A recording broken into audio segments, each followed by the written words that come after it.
a lesson just not bothering to plan? That's a question for TEFLologists. When I read this book, is it better to skim or scan? That's a question for TEFLologists. Can you be a good teacher if you have a CELTA? Or should you invest in an MA or a Delta? From politics to methodology, we'll discuss them all on TEFLology. Welcome to another interview episode of TEFLology. Today we're very happy to present an interview with Scott Thornbury. Scott Thornbury is an internationally recognised academic and teacher trainer and has published numerous articles and books such as How to Teach Grammar, Teaching Unplugged and An A to Z of ELT. He is also known for his advocacy of the unplugged approach to teaching and is a keen blogger and prolific speaker and conference presenter. Scott lives in Spain, but we were lucky enough to meet him during one of his trips to Japan where he was giving a special lecture. Matt and Matthew sat down with Scott and asked him some questions about his career, his thoughts on English language teaching, and about the ELT industry in general.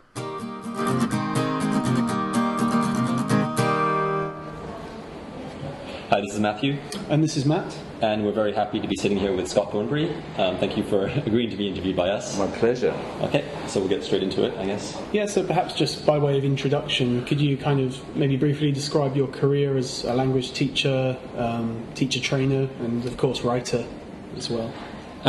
Yes, well, I mean, briefly, I can be as brief as I can. We're talking about 40 years here, I discovered to my horror just this year.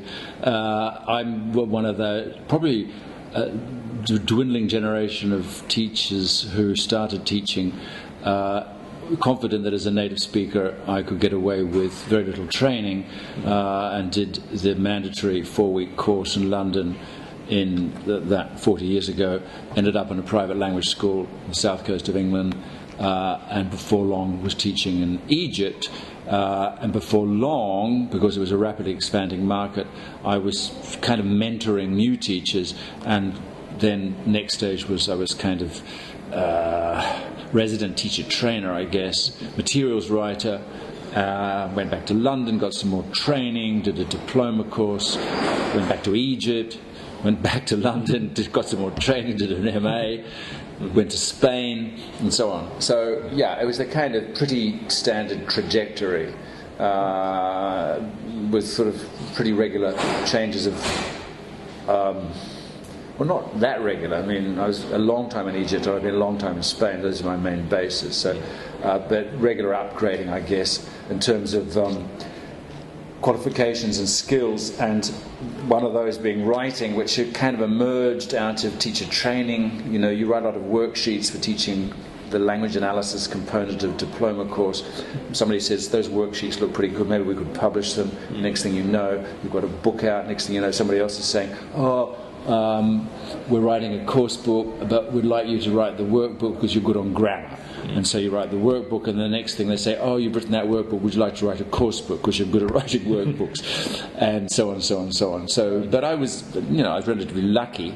Also, I worked for a very good organisation most of my career, which was International House, which really looked after their teachers, and where there was a culture of professional development, and that really helped. And as I say, I mean, I was lucky. That's not always the case. Mm-hmm. Great, thanks. So maybe, again, still looking at your history as a teacher and teacher trainer, in our podcast, each episode we feature what we call a TEFL pioneer, and basically choose somebody from TEFL history, ELT history. Is there, maybe not one figure, but is there somebody you can point to as maybe one of the biggest influences on you? There's been so many, but I mean, I guess in the first book I read on English language teaching from cover to cover wasn't until I'd been teaching for about 5 years, to my shame. I mean, you just didn't read books those days, and they weren't actually that available when I was teaching, which was in Egypt. I picked up this copy of this book called Away and Ways by Earl Stevick, who was an American writer working very much within the kind of humanist tradition. In fact, he kind of popularized that educational tradition within our own field of English language teaching during the 1970s and 80s and beyond in working from the United States, but travelling extensively around the world. I never had actually met him, to my great regret. He had been in Spain prior to my first arriving there, was a regular visitor, but he was getting on, and I never met him. I did correspond with him on one or two occasions, this only last year, a very good friend of his who also works in Spain in a university there wanted to put together a book, a kind of tribute volume for him, and she asked me to contribute, and I wrote a chapter for that, and the book, called Meaningful Action, which is an expression of his, came out last year, just in time for him to see it before he sadly passed away. Yeah, it's a great book. Yeah. It is a good book. It's an excellent book, I have to say. Even though, I mean, I'm saying that with I have to declare an interest because I've got an article in it, but it's a very good book because it covers a lot of the issues which he first popularized in the 70s and the 80s, that, as I say, were under the umbrella of humanistic teaching theory, sort of those methods, etc. A holistic view of teaching, an emphasis on the affective side of learning, not just the cognitive side. And this was something that we need to be reminded about, and it was a great opportunity to put those things back on the table again and say, look, it hasn't gone away. In fact, if anything, it's coming back in force. A lot of the research is suggesting that there's so much more to language learning than what goes on in the little black box in the head. That kind of leads to our next question. So, what do you think of the current kind of schisms or debates in the ELT field at the moment? Well, that's one of them. Yeah. Well, it is. Yeah, I mean, it isn't actually because we're still so. Well, we're so grounded in the kind of cognitive, the mind as a computer kind of metaphor, which really got going in the 80s and that, and it competed with other metaphors for the mind, like the more humanist one, the mind as a garden, all you need to do is water it. But it's not actually one of the controversies that exercises teachers so much now. I think the controversies that exercise teachers are more to do, I think, or they ought to be exercising teachers. So the nature of English itself, what is it, who speaks it, who owns it, the whole issue of English as an international language, English as a lingua franca, really when you think about it, changes the ball game completely. It raises the whole issue of who's best equipped to teach it. If it's an international language, do you need native speakers to teach it? This is what I meant when I say I'm a kind of dinosaur in that respect, because I come from that generation which took it for granted that you need native speakers. It also raises the question: do you need classes only in English, or could you accept a degree of code switching and multilingualism in the classrooms if multilingualism is also the norm? It also raises the question as to what standards are we aspiring to teach, which raises the question about accuracy, which raises the question about testing, which raises the question about textbooks. I mean, it has ripple effects right throughout everything we do. If you move the goalpost, you move the playing field. I said that. So maybe kind of addressing that issue, but I think you're known for covering a lot of different topics in your writing and kind of presentations. What do you think is maybe the most significant variable, maybe just in terms of the classroom, in terms of successful language learning? Was that like methodology or motivation? Well, you said it, I think, motivation. I mean, you can't get away from that. I think the difference between... methods don't make a blind bit of difference in the long run. There's been no research which has come out conclusively to say method A works better than method B when you factor out all the variables, which you can't actually do. Right. The teacher, the other students, the materials, etc. But if you intuitively, I think, and I think there's probably research evidence that suggests this, that all things being equal, the motivated student is going to do better than the non-motivated student, which raises the whole question as to why even start then if the students are unmotivated. And 99% of the students, particularly say in primary or secondary school, are not motivated to learn English in the sense that they have a strong need for it, or a felt need for it. Therefore, you say, well, it's kind of like we're damned before we start kind of thing. What's the point? But you can, of course, the teacher can do an awful lot to motivate learners in the classroom. in terms of the short term, by making the whole experience more pleasurable, and we come back to the humanist side of things, less stressful, which we come back to the accuracy side of things, than it customarily is. So I think we shouldn't think that, oh yeah, because it's motivation, it's a lost cause. No, teachers can do an awful lot. And I don't mean just turning the classroom into fun and games, although I accept that, particularly for young learners, an element of fun and games is going to help. Or I don't mean just importing technology into the classroom, because somehow that's going to be motivating, because it's not nowadays, because students have got just as much technology outside the classrooms. They're not exactly amazed by the fact that you've got an interactive whiteboard. Motivation comes from all sorts of things, but basically the things that keep us going as human beings is social motivation, the need to be a part of a group. And that can be a small group, like in a classroom. So one of the teacher's jobs is creating a dynamic in the classroom so that people want to keep coming back. Then, if they keep coming back, they might pick up some English on the way. But if they don't come back, they're not going to pick up any English. So do you think it's important from a very early stage in a new teacher's career to really understand the social impact? Yes, absolutely. And I think we've for so long sort of ignored that at our peril by focusing on the transmissive nature of teaching, which is all about teaching grammar and teaching vocabulary and tricks to do that, etc. And we've perhaps overlooked the social aspect of education generally, and of language learning in particular. And again, that's what brings you back to the humanists and L. Stevick, etc. So they said, no, we do that, as I say, at our peril. We've got to. You cannot teach something if you don't have the social dynamic for which is conducive to learning. Right. Yeah. We noticed that the course we teach, as we mentioned, is 8 students. And it's interesting, especially in the first few weeks of the course, they're not really aware of the teacher at all. The only thing they can, as far as we can tell, they're thinking about is what their neighbors think of, So every time they speak, for us it's language practice, but for them it's, how are they seen by their classmates? And those kind of groupings seem to be a bigger predictor for success than anything else. I would say so, yeah. 8 is good, ideal in a sense, because it's not too small, it's not too big. But I think it is possible, even in larger groups, to create. You've got to work a bit harder at it. But those are kind of skills, as you say, that need to be part of any kind of basic training. It's the classroom management, which doesn't mean just putting people into groups and things, but it means creating the right, as I say, dynamic in the classroom, which is conducive to that social bonding. Maybe switching tack a little bit. Maybe I missed a few, but at least 5 of your books have the word grammar in the title, including How to Teach Grammar and other things. But you've also often described grammar as elusive and slippery and messy. How important do you think is it for language teachers to have a firm grasp of at least what grammar means to them?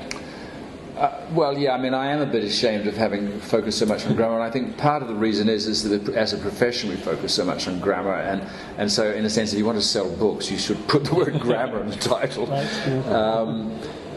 However, you're correct in saying that I have, and I think it comes through in my books, that doesn't mean to say that our job is to transmit knowledge about, or the facts of grammar to the learners. And everything I've been written about grammar is to try to disabuse people, that they've got to stand up in front of the class and lecture about grammar. However, coming back to your question, I do think it is the teacher's responsibility to know as much as they can about the language, not just about the grammar, obviously, but every aspect of the language. And that's a tall order, because language is enormous and language is constantly changing.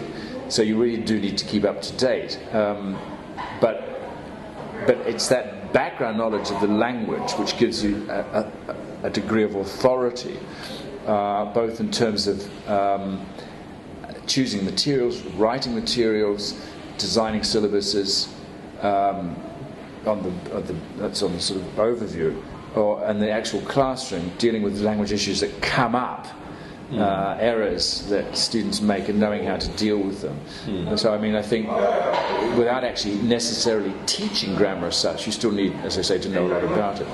I would also qualify that by saying you need to know quite a lot about your students' first language grammar. If they're Japanese students, you don't have to speak Japanese, that would be ideal, but you need to know how the system works, because it's going to come up against English somewhere, and you need to be able to sort that out.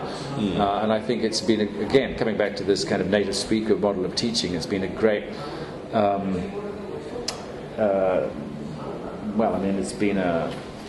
it's a kind of travesty in a sense that we've encouraged teachers to go out into foreign paths without insisting that they learn the language of the part that they're going to. Because in fact those models of teacher training when I was first trained were for multilingual classes working in language schools on the south coast of Britain, where there's no way that you'll be able to know all your students' first languages nor integrate them into the classroom. Nevertheless, that kind of situation, when you think about it on a global scale, is actually tiny.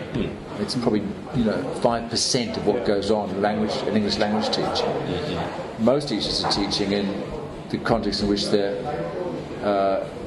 learners, their home context, as it were, and therefore it behooves them to know something about that language.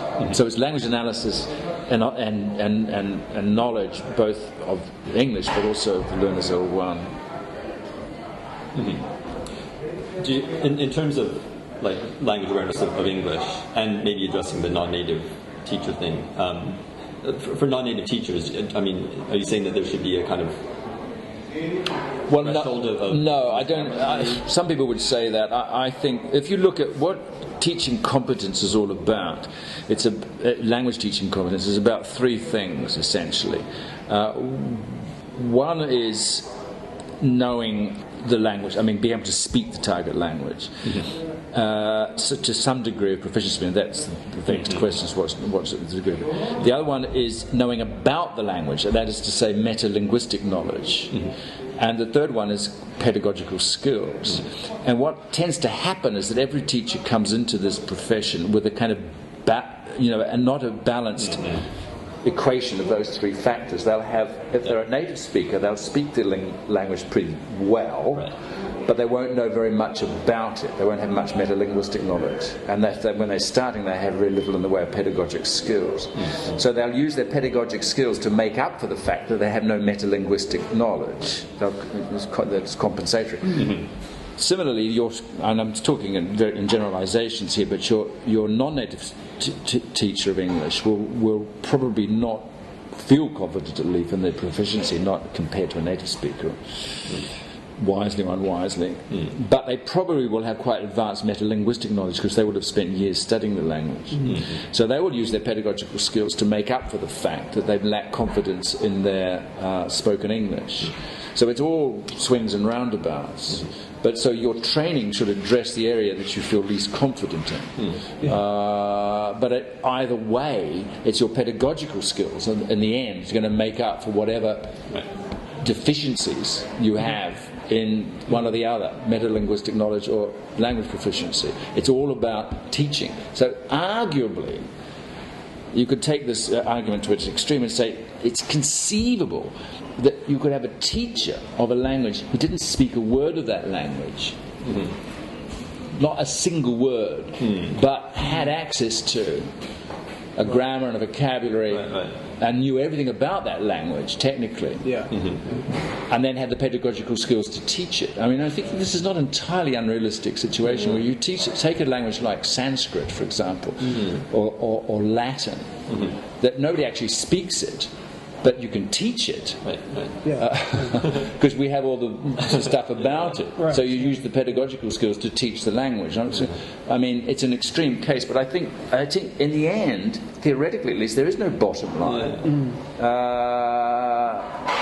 but it's all about having those compensatory pedagogical skills. So I guess my question is, do we need this term native speaker? No. It's totally redundant. It has no currency anymore for all these various reasons, because it doesn't distinguish good teachers from bad teachers for a start. Yeah. And nor does it's out of date, because as I said before, the context is we're in a non-native world, if you like. Sure. The native speaker, whatever that is a dying species. And the standards that native speakers once were thought to set no longer seem to apply. So I think, as Alistair Pennycook said in a book recently, he said something to the effect that the distinction between native speaker and non-native speaker does no more useful work, or does no useful work anymore. It should be, What I'm wondering is, trashed. are textbooks or representations in textbooks at odds with the real world? Well, I mean, it's quite general. But they always have been. They're always a step behind. I mean, the course books very rarely, in my experience, have caused change. They're always followed, often reluctantly, after change. Not reluctantly, but I mean, they're slow to absorb because there's so much at stake. And also, some publishers have had their fingers burned before by making too rapid changes on the anticipation this is the way things are going to go, and then they haven't. So they're very, very conservative. That's the fact of the matter. But I mean, it's also exacerbated by the fact that so much of the so-called industry now is driven by exams, and therefore even course books have to sort of follow what the exams want them to teach. So there's enormous pressure to not rock the boat in terms of publishing, examining, and that kind of thing. So we work within this kind of we work under the pressure and under the constraints of, as I say, these kind of hegemonic kind of pressures. We have to find what room we can in our own classrooms to subvert those pressures where we think we can get away with it. So I guess that's where unplugging and... Well, exactly, and you can unplug from the course book, you can unplug from technology to the extent that you can get away with it, really. But in the full confidence that it's actually doing your learners probably a lot of good, and the lessons that they will remember were the unplugged lessons, the ones that they weren't using coursebook material as opposed to the ones where they were using coursebook. You ask any learner, what was the most memorable lesson of the last semester? And say, it was that time that Etsuku came in with a broken leg and we all talked about a skiing accident. You talked a little bit earlier the metaphor of the brain as a computer, and just talking a little bit about CLT in terms of maybe since its introduction, how it's developed, and but I bring up the brain as computer metaphor just because I guess there's been some talk, and Adrian Underhill and Jim Scrivener with their demand high thing, maybe it was something they were addressing. It's a kind of metaphor that's replaced the brain as an empty vessel which we pour something into. Maybe a lot of instructors know what a CLT lesson looks like, think that if they apply that to this computer-like brain, that's going to result in language teaching. How do you see CLT develop? Do you see it evolving out of that? Yeah, well, I mean, first of all, I make the distinction that CLT didn't, when it was first conceived, didn't have a theory of learning. I mean, it was very odd, bizarre that this method came along, and most methods are based on some kind of theory of language, some kind of theory of learning that kind of fits that nicely. But if you look back at the history of CLT, it emerged out of a theory of language. The theory of language is you can describe language in terms of its communicative functions, not in terms of its structures and forms. And so therefore perhaps you could teach it in terms of... But nobody actually, when they came across this amazing insight, which wasn't that amazing because the history of functionalism goes way back into the early 20th century, linguistics and anthropology. But when it was kind of applied to English language teaching, it was applied in forms of changing the syllabus. So we didn't teach structures, we taught functions. But now I thought, well, but what does this mean in terms of classroom methodology? Well, what it meant, and I was there, when it was happening. So I kind of, we had to kind of think on our feet, really, in terms of what the methodology. But the methodology kind of emerged. The methodology was, well, okay, if language is getting to do things, or using language to do things, then we'll have to do things in the classroom. Therefore, we'll have to have things like situations will have to be set up where students can show that they can do things, like making a request, like complaining, like telling a story, like regretting or whatever. We'll have to set up a situation. And once you start doing that, then you get into the thing of role plays, you get into the information gaps, and then methodology started to emerge sort of by dint of necessity. By focusing on language and use, you started to use language in the classroom. It was only later that the learning theories came along, which kind of to support that, and one of those was, of course, the Michael Long's interaction hypothesis, that interacting can provide a platform for language acquisition. That was that. Then Merrill Swain's output hypothesis: if you push the learner to go beyond their present competence, then that's good for them. But it wasn't really until socio-cultural learning hit the West. It had been around in Soviet Russia for a very long time, of course, Vygotskian learning theory, that you learn through social interaction with sort of better others, and that learning is a scaffolded process. And when that started to play, wow, this is the theory of learning that we lacked for 10, 15 years. It suddenly came along mercifully. And of course, by that stage, however, sadly, CLT had kind of retreated into a kind of we can postpone using the language. We don't have to learn the language through using it. We can postpone it. First of all, we'll teach the language going back to the traditional grammatical syllabus, and then we can do some kind of practice activities to activate it. And so there was this major retreat in the mid-1980s before the learning theories came along really to vindicate that no, it's wrong. You can learn a language by using it. You can, because Vygotsky said so. Michael Long said so. Merrill Swain said so. Too late. The course books go, no, we don't like it. We don't like teaching functions and notions. Let's go back to teaching the present simple. And of course, corpus linguistics came along too, which gave an added impetus to the kind of language side of things. Saying, it's not just the present simple. There's all this other language out there we could teach too, lexical chunks and blah blah blah, etc. So the linguists, the people who describe language, have had the running in terms of directing the direction of the course of directing how the CLT has evolved in a sense, and not the people who study psycholinguistics or how languages are learned. Unfortunately, however, that's where it seems to me some of the most interesting stuff is going on. Looking at both first language and second language acquisition through different metaphors, coming back to your original question, not going beyond, of course, the empty vessel, but going beyond the computer and moving into metaphors of scaffolding, co-construction, participation.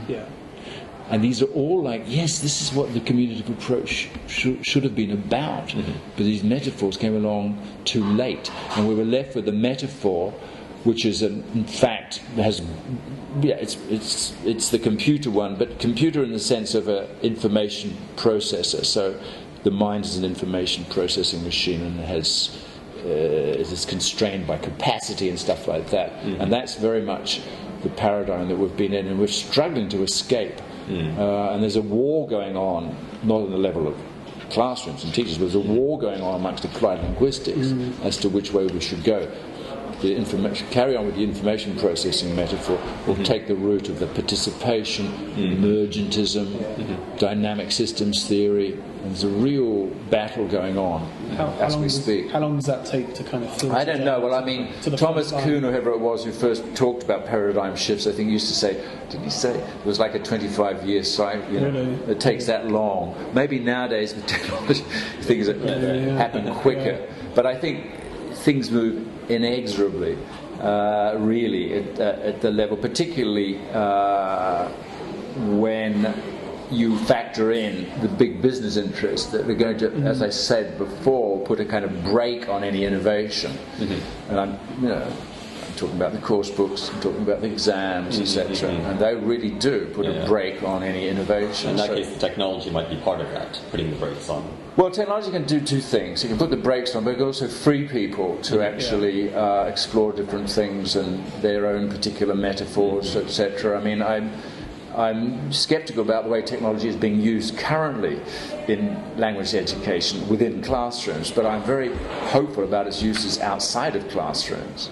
To put learners into contact with other learners, let's say speakers into contact with other speakers, and to provide the kind of massive exposure to the language which seems to be, that seems to be what the research is saying is necessary. So if you're going to get those 8,000 words of vocabulary to get you through, to get you an IELTS 5.5 or whatever, you're not going to get them in a classroom, mate. You're going to have to do it outside the classroom. But you can do it now. There's masses of stuff there that can help you do that. Not just extensive reading, but extensive reading plus using all the kind of informational resources of the internet, etc. I guess blogging is one way to, like a catalyst for this kind of movement, I guess. What you mean, blogging? Blogging from the teacher's point of view. Yes, I know. Well, this is the other thing, of course. Technology has put teachers in touch with teachers in a way that never existed before. Right. So any teacher, whatever stage of the development, now has free access to the best ideas around. Doesn't have to wait 18 months for them to be published in a journal. They're there. I mean, it takes a lot of sorting out, of course, and discrimination. Say what is, but there's a lot of stuff being talked about that's really very exciting. So that may, that may move the paradigm, shift along a bit. Okay, great. I think on that note, we'll bring things to a close. So thank you very much again for bringing talk to us. I would appreciate it a lot. Pleasure. Okay. Pleasure. My pleasure. Good questions. Thank you very much for listening to today's episode, and we'd like to thank Scott again for agreeing to take part in the interview. As usual, if you have any questions or comments, you can contact us at TEFLology@gmail.com, or you can follow us on Twitter @TEFLology. We'll be back with a regular episode soon.